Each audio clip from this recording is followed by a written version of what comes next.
Hey, I'm Liv, welcome back to my channel Endless Pages, and welcome to another video. So, I tweeted out as I'm participating in VEDA, I was like, does anyone have any videos they'd like to see me do, because I got no ideas. And the lovely Ashley from Ashley's Adventures in Books said that she loves watching the videos where people read 1-star ratings of their favorite books, and I was like, oh my god, I love watching those videos. I think they're hilarious. I think it's a good bit of fun, so I was like, hell yeah, I'm gonna do that. I'm really excited to do this video. I'm ready to see my favorites get absolutely roasted. I think it's such a fun trend, and the videos always make me cackle, so let's get into it. Just a little disclaimer, of course everyone is entitled to their own opinions of books, and just because I have rated a book 5 stars and love it doesn't mean anyone else is gonna love it, and vice versa. Of course everyone has their own unique reading taste, and this is just meant as a little bit of fun. Because I'm chaotic, I had to include A Court of Mist and Fury by Sarah J Maas. How could I not? How could I not put a Sarah J Maas book in this video? I want this video to be funny as, so I had to do a Sarah J Maas book because I know the reviews will be iconic. And this is my favourite in the ACOTAR series. Everyone knows why this is the best book. Chapter 55, of course.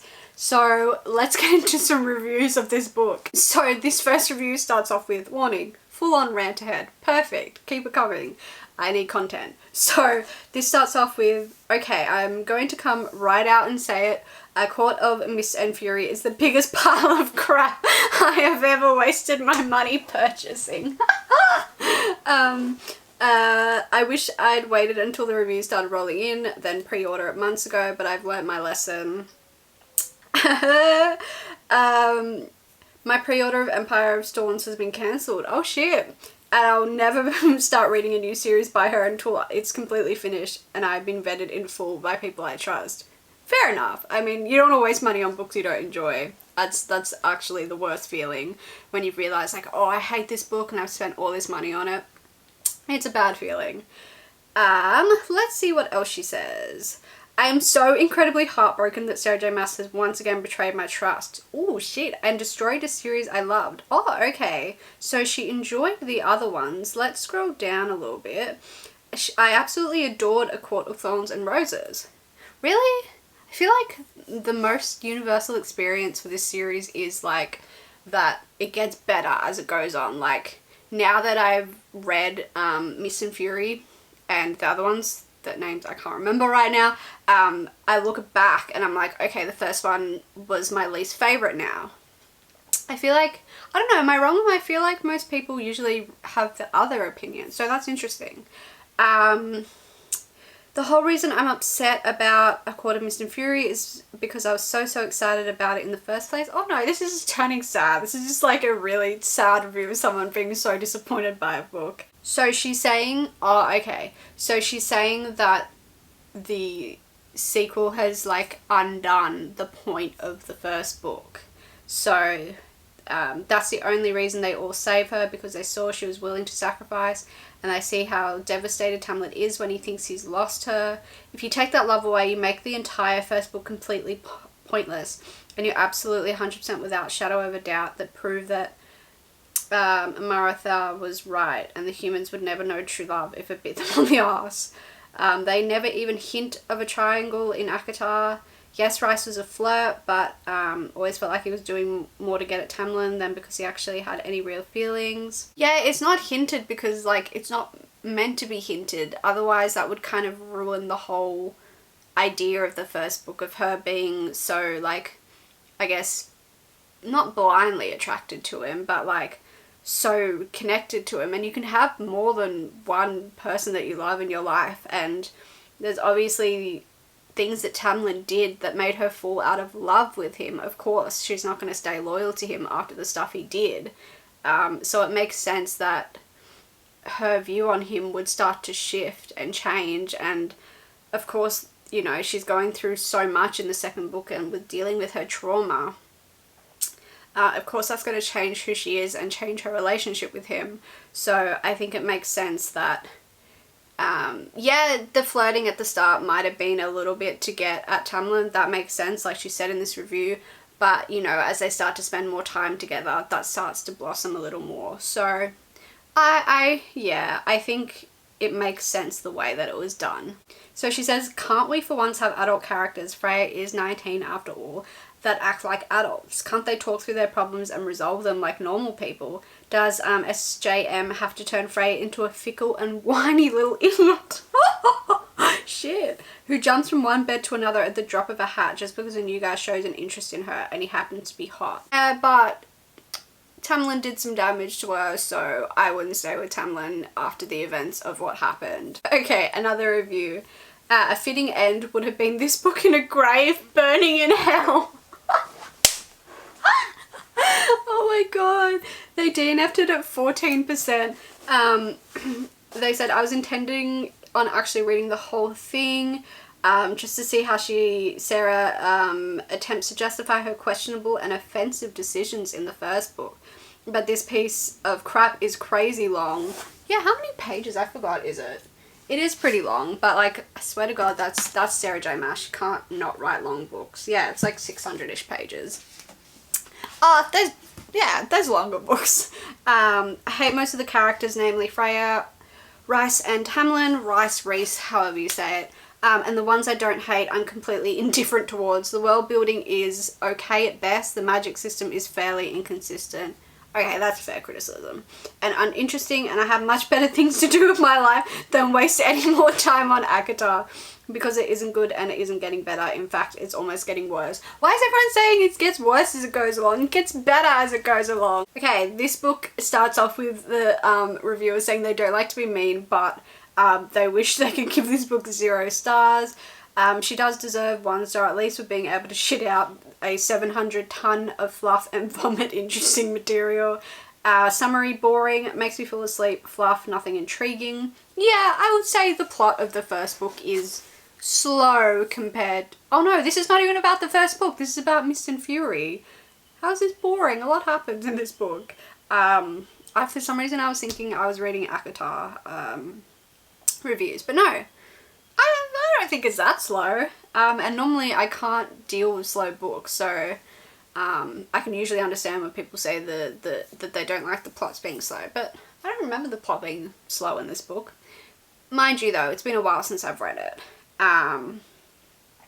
She doesn't get the hype. It's the same recycled plot, the same recycled love interest, same recycled quotes. I can't really comment on that. I haven't read her other series other than Crescent City. I feel like Maas is trying so hard to make every sentence sound like one of those quotes you would use for an aesthetic. I shit you not, it's getting pretentious. I literally have bookmarks with her quotes on it, so like I can't comment on that. Another review says this was indeed one of the worst books I've ever, and I mean ever read in my whole entire exhaustive life. Truly that rating made me want to gouge their eyes out and die. Wow. God damn, that is a lot of hatred for this book. I don't know how Sarah J. Maas can write in the way that she does and not spontaneously combust. Some of these reviewers have the most amazing skills. I swear to God, their reviews are bloody hilarious. At around the 60% mark, I was beginning to question my sanity. Was I being way too harsh on this novel? Why was I having to force myself to pick it up?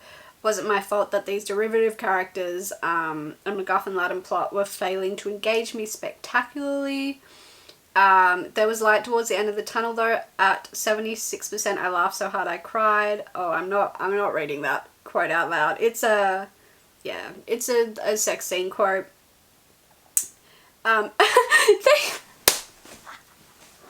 She said she read this quote out loud to my boyfriend. I'll put the quote on screen. Who said, I never want to have sex again after reading that quote.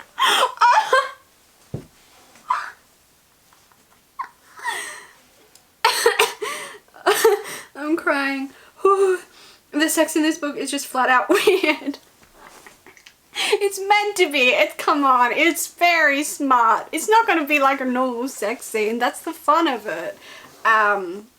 Isn't this supposed to be YA? No, it is not supposed to be YA. Have you ever tried to snarl softly?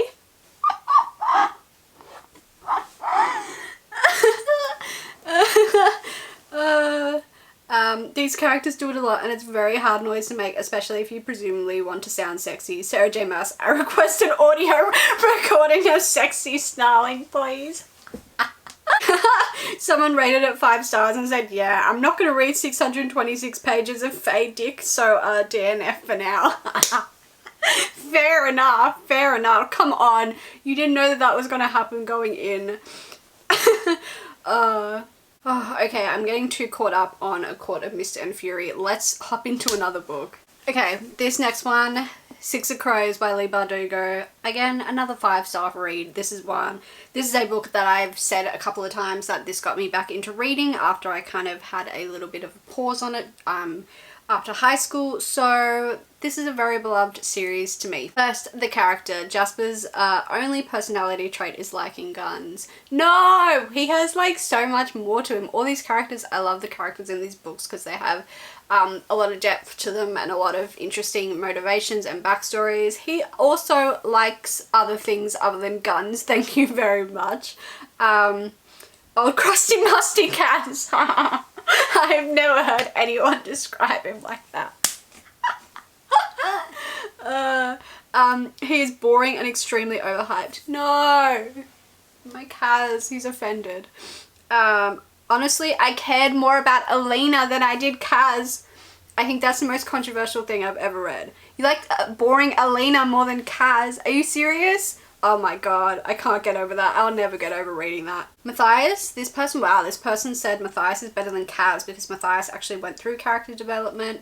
Yeah, Matthias went through way more character development than Kaz. I'll give him that, yeah, that's true. Even though he was brainwashed as a child, his love for blank, I won't say because of spoilers, overcame that. That's a good theme, even though it's as cliche as all the other characters in this book. Yeah, I know it's like a cliche trope, but I like it. I like any trope that's like, I want to improve myself because I've met this person who loves me or is a great friend to me. I want to prove myself for them. I eat that shit up. Give me all the recommendations for that trope. I absolutely love it. Inej is an average main character. Take that back. Take that back. How dare you? Besides, she was, and then they've got the quote, besides, she was the wrath. The only law that applied to her was gravity, and some days she defied that too. And then the reviewer goes, gravity doesn't apply to her, question mark. Come on, that quote is like out of context. Oh, that's so good. Then she goes on to say the plot. You were telling me a group of broke teenagers spent 5 pages planning a heist and then managed to pull it off from a building that no adults could break into. Love the realism there. Come on, it's, yeah, you gotta suspend your belief a little bit there with the plan. I know that that's a meme around this series, the whole plot of breaking into the ice court and no one being quite able to understand the plan. You just ignore it. You just ignore it and have fun. And then the world building. She liked the Grishaverse series more, even though it wasn't good, because at least I wasn't bored to death most of the time. See, I have completely the opposite opinion. Like, I really don't think I'm that much of a fan of the Shadow and Bone series. I've read Shadow and Bone and what's the second book? I can't even remember. Siege of Storms, and I haven't read Ruin and Rising. I'm putting off Ruin and Rising because I just find the series really boring, and there's only a couple of characters that come into Siege and Storm that I really enjoy, and they kind of keep me sane while I'm reading these books. But I just found Shadow and Bone like so boring, and I really kept putting it down and not wanting to pick it back up. And I was total opposite for Six of Crows for me. I found Six of Crows and Crooked Kingdom super fast paced and fun. So wow, we had completely different experiences reading those books. Someone gave it 1 star and said the only thing I liked about this book was that its pages were black. That's so mean. I love it. I absolutely love that review. Other than that, too wordy, slow paced, and I didn't care about the characters. Why is everyone saying this book is slow paced? It's not a slow paced book. Someone else said 1 star, disappointing. This is the best you all got. I'm assuming she's referring to like TikTok recommendations and BookTube people recommending this. That's great. I love it. Oh, this one's really interesting. It starts off with saying, definitely not for me. I completely missed the point of this one. It started so good though. I was all wrapped up in Juice and Anya when Kaz came along. So they wanted to read like the story of the two characters at the start. That's really interesting. For me, Kaz was an arrogant character that just killed my interest in the book. Hell yeah, he's arrogant. He's arrogant as hell. After the first chapter with Juice, oh my god, ignore that.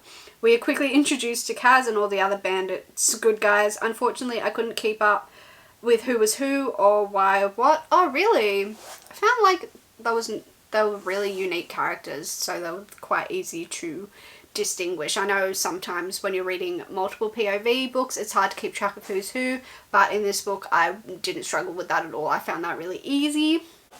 So this review says, every day I wonder why this series got so popular. It is a very, very hyped series. This book was so mind-numbingly boring. Why does everyone keep saying this is boring? Am I the only one that thought this was super fun and fast-paced? Has anyone read it? Did you guys find it boring? I'm confused. I thought I must be reading a different book from everyone else. Nothing, and I promise you nothing happens other than a million POV changes and a billion flashbacks. There are quite a few flashbacks, but they help. They help add background and context to the characters, I guess, motivations and why they are where they currently are in their life. The climax was okay, mostly because for once something started happening. The climax was fun as hell. It was a good part of the book. But even that was bogged down by POV changes and flashbacks. There are a lot of flashbacks in this book. I'm talking so many POV swaps and flashbacks, they went far past annoying me into the enraging me territory. The characters are okay. Aww. The writing is average and no plot points at all until the heist, as the climax is at the end of the book. Overwhelmingly disappointing and completely underwhelming in every conceivable way. I cannot describe how deep my hatred of this book runs. God damn. Every day I regret not DNFing this book because I wanted to. Oh, I'm sorry you didn't like the book. I loved it though. Next, let's do reviews from Gone by Michael Grant. This is one where I will quickly tell you the plot, just in case you don't know. This is a young adult novel series. These books here. This is about a world where we follow this small town in California, and one day everyone over the age of 14 just like vanishes. They're gone out of nowhere. No one knows why. So it's about these kids realizing they're trapped in this town with no adults, and they kind of have to learn to survive and live without adults. And some of the kids are slowly starting to develop some powers as well. This is one of my favorite series ever, so let's see what people think about it. So let's start off with this review with this book is possibly one of the worst things I've ever read. They liked the basic idea of the story. It reminded them of the Lord of the Flies. If the author had left the idea with that, it would have been somewhat enjoyable of a read. If the author had left it where they all had magical powers, I probably also would have enjoyed it, but he didn't. Michael Grant tried to cram every single idea he could think of into a book, and I won't put that bit because spoilers, he put everything in it. Yeah, but it's such a long series, and I think I like how many different ideas were explored in this book, because otherwise I feel like the pace would have been really slow and there would have been kind of no plot to it. So I did like how many different topics and issues were explored. I feel like it really caught my attention and kept me wanting to read book after book. Now, I'm okay with 1 or 2 side plots, but there are about 20 of them, and with each side plot there was another 20 new characters. There is a lot of characters in this book. Why can't one of our main characters have issues? Why do we have to have new characters introduced for every little thing? And why does each new character have to have a whole chunk of the book devoted to them? It makes the actual plot of the story hard to keep up with. Yeah, I will admit that there's a lot going on in these books, and because it's multiple POV with such a huge cast of people, but I think it just adds, for me, it just adds strength to the main plot, because you really get to see a diverse range of experiences from the different characters and how the different characters are dealing with what's going on. And I think in this big world, it makes sense to have so much going on because, you know, it's a world run by kids where, you know, this can cause so many different issues. So it was actually a strength of the book for me rather than something wrong with it. The characters were unbelievable, not in the sense that they had powers, but in the sense of their personalities. The most believable people in the book were still pretty unbelievable. Now, I doubt the kids and teenagers are going to start trying to rebuild society when all the adults are gone.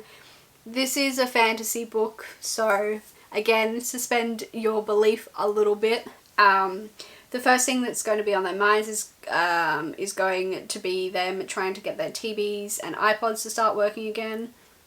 But there is a little bit. That kind of does happen. There'll be few mature kids that are going to try and get civilization back on their feet, but the majority of them will be partying about, not having school or any adult supervision, or mourning the loss of their parents. Yeah, that does happen.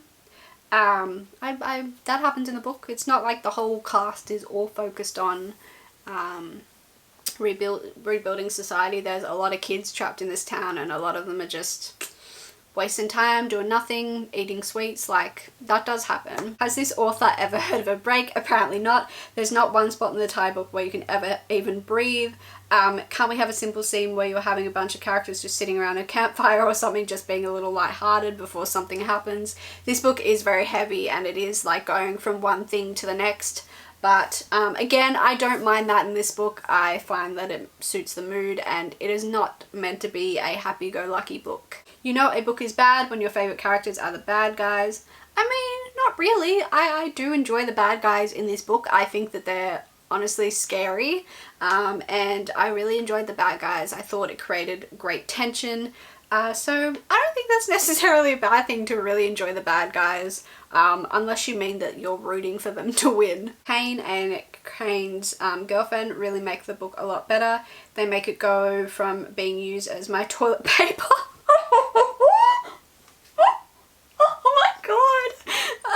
They make it go from being used as my toilet paper to getting thrown off a moving train so that it falls into an ocean filled with book-eating sharks that tear it apart page by page.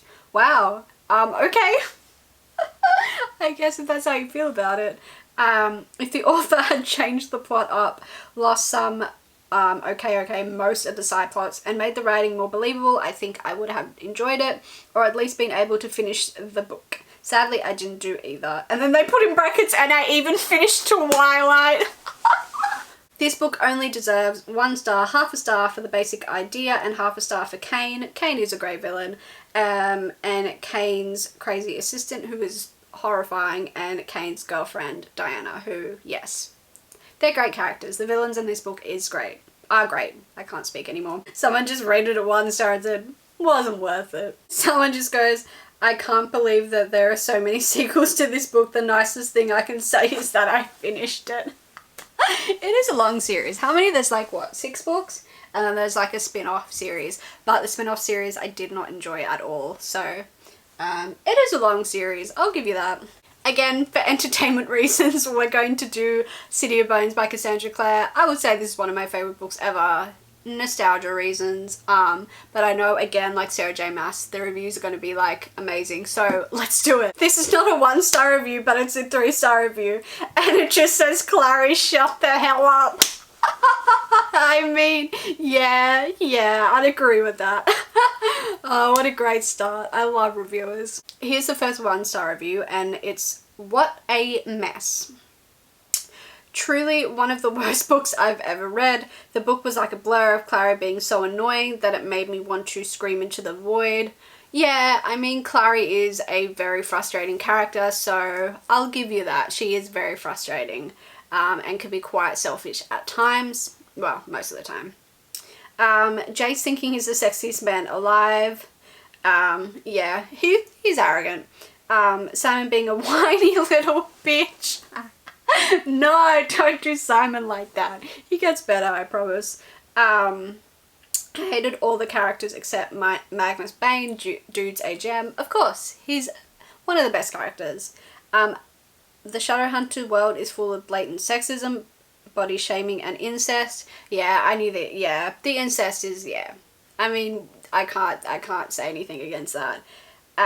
This book didn't have to be almost 500 pages long. I mean, I definitely wouldn't have been able to get through it if it weren't for the audiobook. I feel pain reading this book. I just hate it. Someone rated it 5 stars and just said, "Sweet Home Alabama."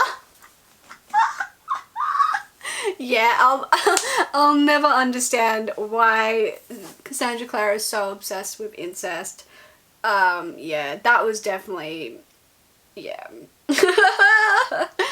Yeah, what can I say to that? That's the best review I've ever read. That's so good.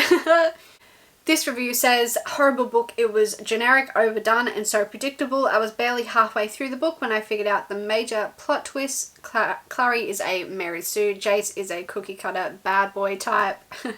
It was extremely boring read, and it's a rip-off of a bunch of other great books." This is what I keep seeing coming up in these reviews, is that people saying that she takes a lot from the show like Buffy the Vampire Slayer and Harry Potter, and obviously yeah, that's horrible, and I didn't quite realize that before I started doing my research, so of course I do not support the copying in any way. And they go on to say, "Oh, and if they have had negative stars, that's probably what I would have given it. Probably means definitely." This next review says, "Really wanted to like it because it's totally my sort of thing, but everything and everyone was so shallow.